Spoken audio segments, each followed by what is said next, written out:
This is the last call for mister Shekhar, Mumbai. Airport पर अपने नाम का अनाउंसमेंट सुनकर अचानक मेरी तंद्रा भंग हो गई। मैं अपनी डबडबाई आंखों को पोंछता हुआ, पछताते हुए लगभग दौड़ता हुआ गेट नंबर 4 की ओर भागा। मैं इतना केयरलेस कैसे हो गया? सुना कैसे नहीं? एयरपोर्ट पर घंटों से बैठा था, फिर भी ना मुझे डिपार्चर टाइम याद रहा, न ही बार बार होते अनाउंसमेंट सुनाई दिए। हवाई जहाज में चढ़कर मैंने बैग केबिन में रखा और चुपचाप अपनी सीट पर बैठ गया। सीट बेल्ट बांधी, आंखें बंद की और सबसे दूर होकर सिर्फ अपने मन से जूझने की कोशिश करने लगा। पर तभी फोन बज उठा। रखी कॉलिंग। कल तक उसका नाम देखकर धड़कनें तेज हो जाती थीं, बातें खत्म होने का नाम ही नहीं लेती थीं। आज उसकी कॉल उठाने का भी दिल नहीं हुआ। मैंने जल्दी से एक मैसेज डाला, plane about to take off, will call you later, love you, और फोन स्विच ऑफ कर दिया। इस वक्त बिना उसे हट किए उसे अवॉइड करने का इससे बेहतर तरीका और क्या हो सकता था? पर यही सोचकर मन में अपराधबोध और गहराने लगा। आखिर इसमें उसका क्या कसूर था? मन का बोझ हल्का करने की कोशिश में मैंने नजरें खिड़की के बाहर टिका दी। हवाई जहाज काले सफेद बादलों के बीच उड़ रहा था। कुछ वैसा ही अंधेरा और सफेदी मेरे भीतर भी टकरा रहे थे। मेरा व्यथित मन बार बार अतीत में लौट रहा था, वहीं परसों की सगाई की ओर। परसों मेरी और राखी की सगाई थी। सब कुछ तैयार था, बस रस्म शुरू होने से पहले आभा के आने का इंतजार था। हमने उसे फोन किया, घंटी बजती रही, पर उसने फोन नहीं उठाया। चिंता बढ़ गई। तब मैंने उसकी रूममेट स्नेहा को कॉल किया। दृष्टि ने बताया आभा को तेज बुखार है, वह सो रही है। ये सुनते ही सब घबरा गए। हमने कहा हम लोग वहीं आ रहे हैं, पर तभी आभा ने खुद फोन लेकर कहा आप लोग परेशान मत हो, मैं स्नेहा के साथ डॉक्टर के पास जा रही हूँ, दवा लेकर सीधा सगाई में पहुँच जाऊंगी। पर हम इंतजार करते रहे। सगाई की रस्में पूरी हो गईं। आभा नहीं आई, आभा नहीं आई, ये बात जैसे सबको पत्थर कर गई। कल तक जो सगाई की तैयारी में लगी थी, आज उसी की गैरमौजूदगी मुझे अंदर से खटका दिया। अगले ही दिन सुबह सुबह मैं रांची उसके हॉस्टल चला गया। वो पूरी तरह ठीक ठाक थी। मैं बस देखता रह गया, तुम तो बिल्कुल ठीक हो, फिर कल आई क्यों नहीं? उसने नजरें चुराते हुए कहा मैंने कोशिश की थी, पर शरीर ने साथ नहीं दिया। पर मुझे वह आभा ही नहीं लगी जिसे मैं बचपन से जानता था। उसकी बात मेरे गले नहीं उतर रही थी। मुझसे कोई गलती हुई है क्या? नाराज हो मुझसे? आज तुमने मुझसे ही नहीं, मम्मी पापा को भी हैरान कर दिया है। वे तो यकीन ही नहीं कर पा रहे कि मेरी सगाई में तुम नहीं आई। आभा बोली मैं बहुत शर्मिंदा हूँ शेखर, मैं अंकल आंटी से माफ़ी मांग लूँगी, पर आपसे विनती है प्लीज़ उन्हें मत बताएगा कि मैं बीमार नहीं थी। मैंने धीरे से कहा आभा, मैं उन्हें बताऊं या न बताऊं, पर तुमने उन्हें दुख तो जानबूझकर ही दिया है, और अगर जानबूझकर किया है तो वजह भी कोई बड़ी ही होगी। आज वो वजह जाने बिना मैं यहाँ से जाऊंगा नहीं। आभा चुप थी, फिर बोली मैं शादी की हर रस्म में एक दिन पहले से मौजूद रहूंगी, प्रॉमिस। अब आप जाइए। और जब वह जाने को हुई तो ना जाने कैसे मेरे मुंह से वह बात निकल ही गई जो मैं अब तक बस महसूस कर रहा था। आभा, कहीं तुम मुझसे प्यार? उत्तर में उसकी बड़ी बड़ी आंखें मेरे चेहरे पर चिपक गई थीं। उन आंखों में तैरते सैलाब को देखकर मैं कांप सा गया। मैं खुद को संभाल भी नहीं पाया था कि आभा मुझे मेरे हाल पर छोड़ दौड़ती हुई वहां से चली गई। मैं कर्तव्य विमूढ़ सा जहां का तहां बैठा रह गया। तो क्या मेरे मन में जो शक उठ रहा था वह सच था? क्या आभा इसीलिए मेरी सगाई में शामिल नहीं हुई क्योंकि वह मुझसे प्यार करती है और वह मुझे किसी और का होता हुआ नहीं देख सकती थी? ये मेरे लिए एक जबरदस्त झटका था। पर अगर वह मुझसे प्यार करती थी तो उसने कभी ये बात मुझसे कही क्यों नहीं? मैंने तो राखी के साथ अपनी सगाई के बाद एक नई जिंदगी के रंगीन सपने सजाने शुरू ही किए थे कि आभा के इस इजहार ने मुझे अंदर से लुटा हुआ महसूस करा दिया। और करता भी क्यों नहीं, आखिर मेरा पहला प्यार तो आभा ही थी। ये बात अलग है कि आभा की तरह ही मैंने भी ये सच अपने अंदर ही दबा रखा था। कब से मेरी आंखों से आंसू टपक रहे थे मुझे पता ही नहीं चला। ध्यान तब गया जब एयर होस्टेस ने आकर कहा are you okay sir, may I help, और मुस्कुराते हुए मुझे पानी का गिलास पकड़ाया। मैंने पानी पिया, रुमाल निकाला और अपना चेहरा साफ किया। अब क्या करूं? क्या रखी से सगाई तोड़ दूं और आभा से विवाह कर लूं? आखिर अब तो मेरा प्यार एक तरफा नहीं रहा। मुझे पता चल गया है कि आभा भी मुझे प्यार करती है, तो फिर क्यों हम दूसरों की खातिर अपनी खुशियां कुर्बान करें? पर दूसरे कौन? राखी, वो अब कोई दूसरी तो नहीं रही, वो मेरी मंगेतर है, मेरी होने वाली पत्नी। वो तो इस समय मेरे लैंड करने का इंतजार कर रही होगी, किसी रोमांटिक मैसेज के सपने बुन रही होगी। उसके सपनों को चकनाचूर करना क्या सही होगा? और मम्मी पापा, क्या मेरा ऐसा करना उनके विश्वास को तोड़ देना नहीं होगा? क्या अपने स्वार्थ के लिए मैं उनके सपनों की भी बलि चढ़ा दूं?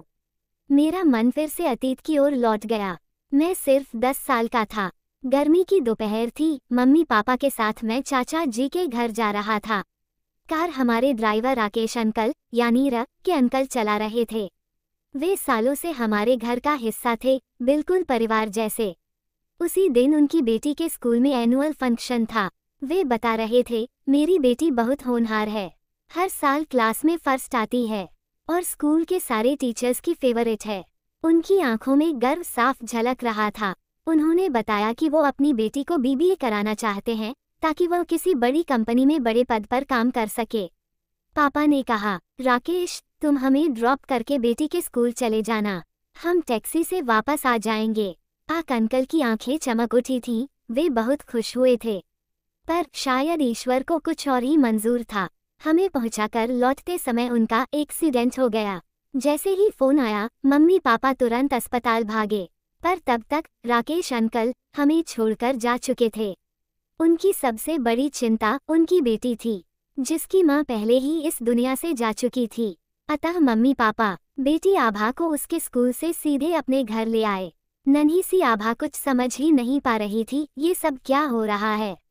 ये लोग कौन हैं और उसे इस तरह यहाँ क्यों लाया गया है?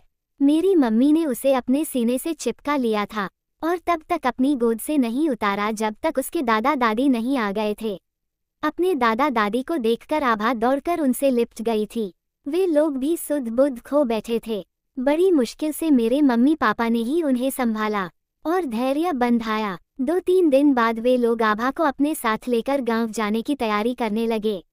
तभी पापा ने उन्हें रोकते हुए कहा था, राकेश चाहता था कि उसकी बेटी बड़ी होकर बीबीए करे और एक बड़ी ऑफिसर बने। अपनी मृत्यु के चंद घंटे पहले ही उसने यह बात हमसे की थी।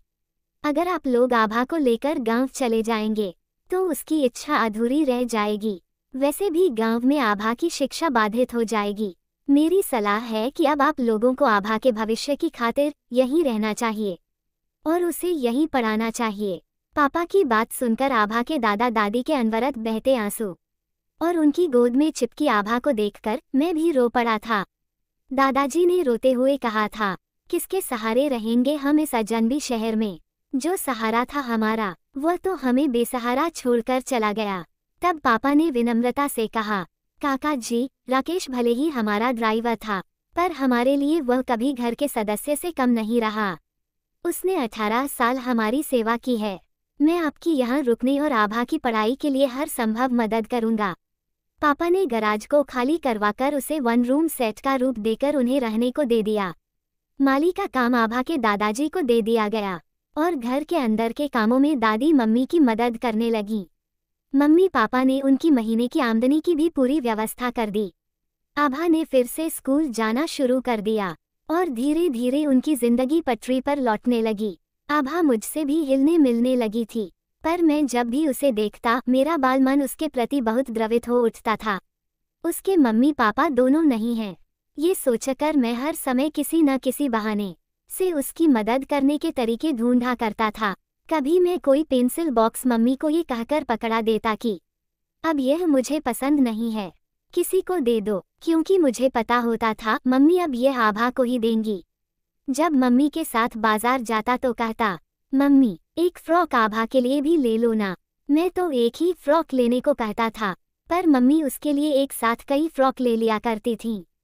फिर उसे बुलाकर बड़े प्यार से पहनाती और सजाती थीं। मम्मी जब भी खाने में कुछ खास बनाती आभा के लिए भी जरूर भिजवाती थीं। फिर भी मैं अक्सर अपनी प्लेट लेकर उसके पास ही चला जाता और लॉन में बैठकर उसी के साथ खाता पीता था।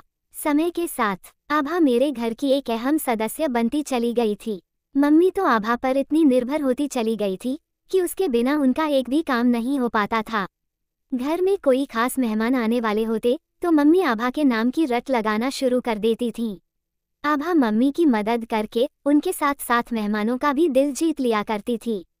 मुझे ठीक से याद नहीं कि शुरुआत कब हुई थी, पर आभा के मासूम सौंदर्य के साथ साथ उसकी सहन शक्ति, कलात्मकता और समझदारी देखकर धीरे धीरे उसके प्रति मेरा आकर्षण बढ़ने लगा था। मुझे उसके साथ बात करना, उसके पास बैठना अच्छा लगने लगा था। कई बार तो मैं बिना किसी वजह के भी उसके साथ घंटों बैठा रह जाता था। किसी दिन अगर वह अपनी पढ़ाई या किसी और वजह से घर नहीं आती थी तो मैं बेसब्री से उसके आने का इंतजार करता था। धीरे धीरे मुझे इस बात का एहसास होने लगा कि यह सब अनायास नहीं हो रहा है। मैं आभा से प्यार करने लगा था।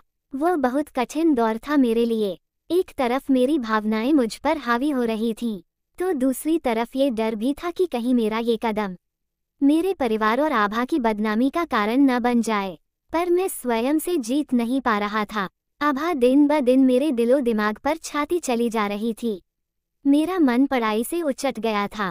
मैं तो आभा को देखने और उससे बातें करने के बहाने ढूंढने लगा था। दुर्भाग्यवश उसी दौरान आभा का घर में आना जाना कम हो गया। मम्मी ने बताया कि उसकी परीक्षाएं शुरू होने वाली हैं। मैं उसे देखना चाहता था, पर वह कमरे के बाहर भी कम ही निकलती थी। मैं अक्सर उसकी सिर्फ एक झलक पाने के लिए घंटों खिड़की से उसके कमरे की ओर देखा करता था। मैं बहुत बेचैन और परेशान रहने लगा था। तभी मेरा सिलेक्शन IIM अहमदाबाद में हो गया। मैं BBA करने के लिए अहमदाबाद चला गया। वहां जाकर मैं आभा को पूरी तरह भुला तो नहीं पाया, पर स्थिति को स्वीकार करना सीख गया था। BBA खत्म होते ही एक मल्टीनेशनल कंपनी के लिए मेरा कैंपस सिलेक्शन हो गया और मैं दिल्ली चला गया। उधर आभा का लक्ष्य भी स्पष्ट था। ग्रेजुएशन पूरा करते ही उसने भी कैट की परीक्षा दी और शानदार रैंक के कारण दिल्ली की एक अच्छी संस्था में उसे प्रवेश मिल गया। पापा ने स्वयं गांटर बनकर उसका एजुकेशन लोन पास कराया। वह भी BBA के लिए हॉस्टल में चली गई। पिछले 2 सालों में जब से वह हॉस्टल गई, मेरी उससे मुलाकात सिर्फ एक आध बार ही हुई थी। जब मैं छुट्टियों में घर आता वह हॉस्टल में होती, और जब वह घर आती मैं दिल्ली में होता था। माँ ने मेरे लिए तो पहले ही राखी को पसंद कर रखा था। मेरी जॉब लगते ही मम्मी उसे बहू बनाकर घर लाने को आतुर हो उठी। शादी के नाम पर मेरे मन में एक बार फिर से आभा का ख्याल आया, क्योंकि भले ही मैंने अपनी भावनाओं को दबा दिया था, पर मन से उसे कभी निकाल नहीं पाया था। लेकिन शायद आभा के मन में मेरे लिए ऐसी कोई भावना न हो। ये सोचकर मैंने उसकी तरफ से ध्यान हटाकर राखी के लिए हाँ कर दी थी। और आज जब आभा के मन की बात मुझे पता चली है, तो अचानक मुझे वह दिन याद आ रहा है जब एक बार राखी अपने मम्मी पापा के साथ हमारे घर आई थी। उनके जाने के बाद मम्मी ने आभा से कहा था, राखी हमें बहुत पसंद है। हमने मन ही मन उसे शेखर के लिए चुन रखा है। तुम बताओ तुम्हें कैसी लगी? राखी अच्छी रहेगी ना दोनों की जोड़ी? तब अचानक अभी आई आंटी कहकर आभा वहां से चली गई थी और काफी देर बाद वापस आई थी। अब समझ में आता है कि वो उस तरह अचानक क्यों चली गई थी और उसकी आंखें वापस आने पर लाल क्यों थीं। मुझे हैरानी हो रही है कि आभा ने अपने संवेग पर इतना नियंत्रण कैसे रखा। काश उसने बस एक बार एहसास तो करा दिया होता मुझे, फिर तो मैं उसे अपने दिल की रानी बनाकर रखता जीवन भर के लिए। प्लेन के लैंड करने से लगे झटके ने मुझे यथार्थ की दुनिया में लौटा दिया। मैं यादों के गुबार से बाहर आ गया। केबिन से अपना बैग लेकर यंत्र चालित सा मैं हवाई जहाज की सीढ़ियां उतर गया। मेरा दिमाग अभी भी अपना संतुलन कायम नहीं कर पाया था। आभा की जहर ने मेरे सुसुप्त प्यार को हवा दे दी थी। आभा को तो शायद बचपन से ही खोने और सहन करने की आदत पड़ चुकी थी, पर मेरे लिए ये सब कुछ बहुत मुश्किल था। उसे तो शायद कभी अपने जीवन में अपने माता पिता से एक गुड़िया तक खरीदने की जिद करने का भी मौका नहीं मिला था, और मुझे तो मांगने से पहले ही हर चीज मिल जाया करती थी। पर अब मैं उसके जीवन में कोई कमी नहीं रहने दूंगा। अब उसकी ख्वाहिशों का गला और नहीं घोंचने दूंगा। आभा, उस प्यार को तरसती उसकी खाली झोली को भरने के लिए मैं संघर्ष करूंगा। अब उसकी झोली में खुशियों के पल डालने से कोई मुझे रोक नहीं सकता। मुझे उससे बात करनी ही होगी। 24 घंटे की जहाज यात्रा के बाद मैंने तय कर लिया था, अब चाहे कुछ भी हो जाए, मैं शादी आभा से ही करूंगा। टैक्सी में बैठते ही मैंने अपना मोबाइल स्विच ऑन किया। स्क्रीन पर ढेर सारे मैसेज चमकने लगे, पर मैं सबको अनदेखा कर मन ही मन आभा से कहने वाले शब्दों की तलाश कर रहा था। तभी अचानक स्क्रीन पर दृष्टि का मैसेज दिख गया। अपने लिए दृष्टि का मैसेज देखकर मैं चौंक गया और खुद को पढ़ने से रोक ना सका। उसने लिखा था, शेखर, मैं आपको कुछ बताना चाहती हूँ, पर आपको कसम है आभा की कि आप उसे यह बिल्कुल नहीं बताएंगे कि मैंने आपको कुछ बताया है। मैं आपको सच्चाई सिर्फ इसलिए बताना चाहती हूँ क्योंकि मैंने आपके लिए आभा के प्यार को शिद्दत से महसूस किया है, उसे तिल तिल मरते देखा है। ये पढ़ते ही मेरी उंगलियां कांपने लगीं। आभा ने मुझे बताया था कि वह आपको बचपन से बहुत पसंद करती थी, पर जब उसे एहसास हुआ कि आप भी उसे पसंद करने लगे हैं, तो वह घबरा गई। उसे अपने आप पर भरोसा था, पर आप पर नहीं, क्योंकि आपको तो पसंद की हर चीज़ पा लेने की आदत है ना। उसे डर था कि अगर आपके मन में प्यार पनपा तो आप उसे हर हाल में पा लेना चाहेंगे, और यही वो नहीं चाहती थी। उसका कहना था, अगर ऐसा हुआ तो लोग यही सोचेंगे कि एक मालिक ने अपने ड्राइवर की अनाथ बेटी पर तरस खाकर उसे घर में शरण दी और उसने उनके ही बेटे को फंसाकर बहू बनने का सपना देख लिया। क्या ये सोचने वाली बात नहीं थी? क्या सच में? इसलिए आभा जानबूझकर आपसे दूर दूर रहने लगी। आपको खुद से दूर करने के प्रयास में वह तिल तिल मरती रही, पर उसे सुकून है कि उसने अपनी ओर कोई उंगली उठाने का मौका नहीं दिया। आपकी सगाई के दिन वह बहुत बेचैन थी, बहुत रोई, पर अब उसने खुद को संभाल लिया है। इस वक्त वह आपके घर गई है, अंकल आंटी के पैर पकड़कर माफी मांगने कि वह सगाई में शामिल नहीं हो सकी। ऐसा लगा जैसे मेरे दिल पर जैसे किसी ने पत्थर रख दिया हो। उसे अफसोस था कि आंटी को उसकी वजह से कितनी परेशानियों का सामना करना पड़ा होगा। पर शेखर, आभा ने जो त्याग किया है वो हर लड़की के बस की बात नहीं है। अब आपकी बारी है, उसके त्याग का सम्मान कीजिए। उसकी एकमात्र संपत्ति उसका आत्मसम्मान है। उसकी इस धरोहर पर आंच मत आने दीजिएगा। भावुकता से बड़ा होता है कर्तव्य, और कर्तव्य निभते हैं बलिदानों से। दृष्टि का मैसेज पढ़कर मैं बौखला गया। न कुछ समझ आ रहा था, न कुछ सूझ रहा था। बस एक ही बात बार बार गूंज रही थी, क्या मैं आभा को फिर से खोने दूं? मुझे ऐसा महसूस होने लगा कि मेरे बेचैन और अशांत मन के अंदर का झंझावात शायद अब कभी खत्म नहीं होगा। मैंने अपना सिर सीट पर टिका दिया और अपनी लाल हो चुकी आंखों को भींचकर बंद कर लिया। लेकिन इस बार आंखों से बहते आंसुओं को रोकने की मैंने कोई कोशिश नहीं की। हाँ, मैं जी भरकर रो लेना चाहता था, क्योंकि अब मैं अपना निर्णय बदल रहा था। मैंने ठान लिया था, मैं आभा की भावना का सम्मान करूंगा। मैं उसके आत्मसम्मान को ठेस नहीं पहुंचा सकता। खोकर भी खुश कैसे रहा जाता है, ये मैं उसी से सीखूंगा। अगर उसकी खुशी इसी में है तो मैं भी मुस्कुराऊंगा, बस उसी की खातिर, क्योंकि राखी को कोई भी अपना लेगा, मगर आभा ने अपनी जिंदगी में बहुत त्याग किया है, अब और नहीं। अगर आप भी इस भाव को समझते हैं, इस दर्द में साथ हैं, तो वीडियो को लाइक ज़रूर करें, और अगर आप नए हैं चैनल पर तो सब्सक्राइब करना मत भूलिएगा। तो बस आज की कहानी में इतना ही। आपसे फिर मुलाकात होगी एक नई कहानी के साथ। तब तक के लिए धन्यवाद और खुद का ख्याल रखिएगा।